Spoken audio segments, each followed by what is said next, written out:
അസ്സലാമു അലൈക്കും വറഹ്മത്തുള്ളാഹി തആല വബറകാതുഹു. അൽഹംദുലില്ലാ. അവരുടെ നോട്ടത്തിലും ഭാവത്തിലും സംസാരത്തിലും അത് പ്രകടമായിരുന്നു. അത് ഉപ്പ മനസ്സിലാക്കി. പൊന്നുമോന്റെ കാര്യത്തിൽ ഉത്കണ്ഠ ഉണ്ടായിരുന്നു. ഒരു ദിവസം യൂസുഫ് മോന് ഉപ്പയുടെ സമീപത്തേക്ക് ഓടി വന്നു. മുഖത്ത് വല്ലാത്തൊരു ജിജ്ഞാസ. ഉപ്പ മോനെ കെട്ടിപ്പിടിച്ചു സ്വീകരിച്ചു. "ഉപ്പാ, എന്താ മോനെ വിശേഷം?" "ഉപ്പാ, ഞാനൊരു സ്വപ്നം കണ്ടു." "സ്വപ്നമോ? എന്താ മോൻ കണ്ടത്?" 11 നക്ഷത്രങ്ങൾ, പിന്നെ സൂര്യനും ചന്ദ്രനും. അവയെല്ലാം എനിക്ക് മുമ്പിൽ കുമ്പിടുന്നു. ഉപ്പ ശ്രദ്ധിച്ച് കേട്ടു. പിന്നെ ചിന്തയിലാണ്ടു. മുഖത്ത് ഗൗരവം നിറഞ്ഞ സന്തോഷം. മഹാന്മാരെ കാണുമ്പോൾ വന്ദിക്കും. ചിലർ തലകുനിക്കും, മറ്റു ചിലർ കുമ്പിടും, മുട്ടുകുത്തി നിൽക്കും. കുട്ടി അതൊക്കെ കണ്ടിട്ടുണ്ട്. കുമ്പിടുന്നതിന് സുജൂദ് എന്ന് പറയും. 11 നക്ഷത്രങ്ങളും സൂര്യനും ചന്ദ്രനും തനിക്ക് മുമ്പിൽ സുജൂദ് ചെയ്യുന്നു. ഉപ്പാക്ക് കാര്യം പിടികിട്ടി. 11 നക്ഷത്രങ്ങളും 11 സഹോദരന്മാരും സൂര്യനും ചന്ദ്രനും മാതാപിതാക്കള്. ഉപ്പയും ഉമ്മയും 11 സഹോദരന്മാരും ഈ കുട്ടിയുടെ മുമ്പിൽ വിനയത്തോടെ വന്നു നിൽക്കും, വണങ്ങും. കുട്ടിയുടെ കാരുണ്യത്തിനു വേണ്ടി കാത്തു നിൽക്കും. അങ്ങനെയൊരു കാലം വരും. ഈ വിവരം മൂത്ത പുത്രന്മാർ അറിയരുത്. അറിഞ്ഞാൽ അസൂയക്ക് അതിരുണ്ടാവില്ല. കുട്ടിയെ ഇപ്പോൾ തന്നെ അവർ വെറുക്കുന്നു. ഇതും കൂടി അറിഞ്ഞാൽ നിഷ്കളങ്കനായ കുട്ടി ഇക്കാക്കമാരെ സ്നേഹിക്കുന്നു, അവരോടടുത്തു പെരുമാറുന്നു, സംസാരിക്കുന്നു. സ്വപ്നത്തിന്റെ കാര്യം അവരറിഞ്ഞാൽ ഉപ്പ മോനെ ചേർത്തു പിടിച്ചു. എന്നിട്ടിങ്ങനെ ഉപദേശിച്ചു: "പൊന്നുമോനെ, നിന്റെ സ്വപ്നത്തിന്റെ കാര്യം ഇക്കാക്കമാരോട് മിണ്ടിപ്പോകരുത്.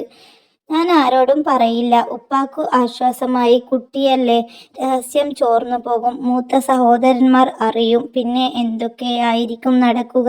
വിശുദ്ധ ഖുർആനിൽ സൂറത്ത് യൂസുഫ് എന്നൊരു അധ്യായമുണ്ട്. യൂസുഫ് നബി അലൈഹിസ്സലാമിന്റെ ചരിത്രം ആ അധ്യായത്തിൽ നിന്ന് മനസ്സിലാക്കാം. പല പ്രവാചകന്മാരുടെയും ചരിത്രം ഖുർആനിലുണ്ട്. ഒരു നബിയുടെ ചരിത്രം പല സൂറത്തുകളിലായിട്ടാണ് പറയുക. അതാണ് ഖുർആനിന്റെ ശൈലി. മക്കക്കാർ പാട്ട് പാടുകയും കഥ പറയുകയും ചെയ്യുമായിരുന്നു. കവിതകൾ ചൊല്ലാൻ വേണ്ടി സദസ്സുണ്ടാവും.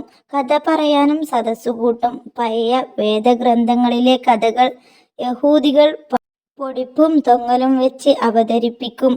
ആളുകൾ ആകാംക്ഷയോടെ കേട്ടുകൊണ്ടിരിക്കും.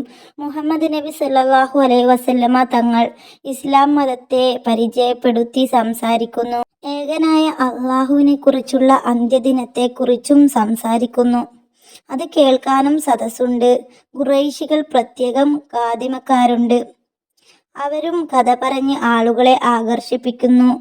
ഖുറൈശികളും യഹൂദികളും ജനങ്ങളെ ഒരു കാര്യം പ്രത്യേകം ഓർമ്മപ്പെടുത്തി: മുഹമ്മദ് നബി സല്ലല്ലാഹു അലൈഹി വസല്ലമക്ക് കഥ പറയാനില്ല, വേറെ എന്തൊക്കെയോ പറയുന്നു. ഇത് ആളുകൾ പറഞ്ഞു നടന്നു. അപ്പോഴാണ് ഒരൊന്നാം തരം കഥ അള്ളാഹു അവതരിപ്പിച്ചു കൊടുക്കുന്നത്.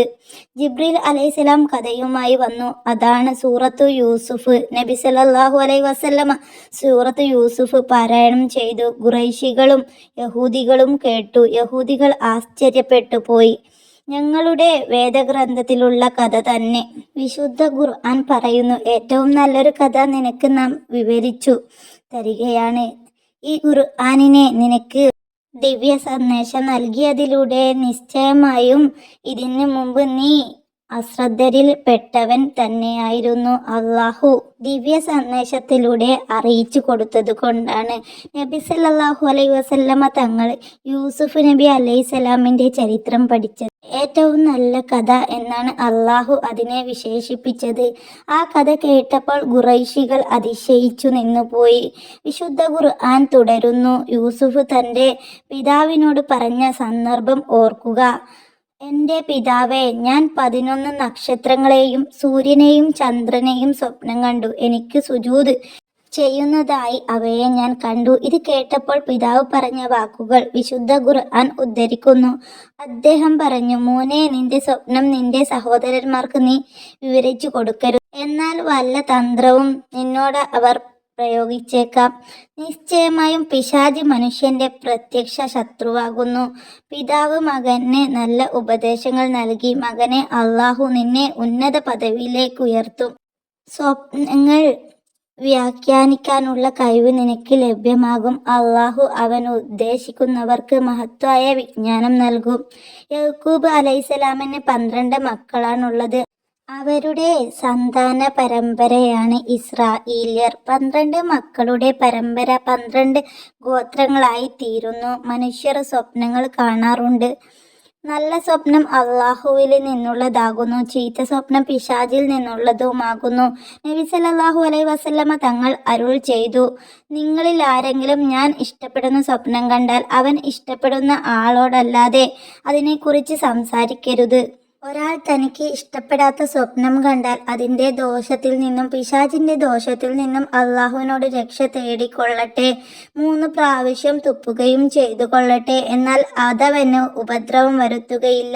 പ്രമുഖ സ്വഹാബി വര്യനായ ജാബിർ റളിയല്ലാഹു അൻഹു ഇങ്ങനെ പ്രസ്താവിച്ചു. നബി സല്ലല്ലാഹു അലൈഹി വസല്ലമ തങ്ങൾ പറഞ്ഞു, നിങ്ങളിൽ ആരെങ്കിലും അവന് ഇഷ്ടപ്പെടാത്ത സ്വപ്നം കണ്ടാൽ അവൻ തൻ്റെ ഇടതുഭാഗത്തേക്ക് 3 തവണ തുപ്പണം. 3 തവണ പിശാചിൽ നിന്ന് ശരണം തേടുകയും ചെയ്യണം.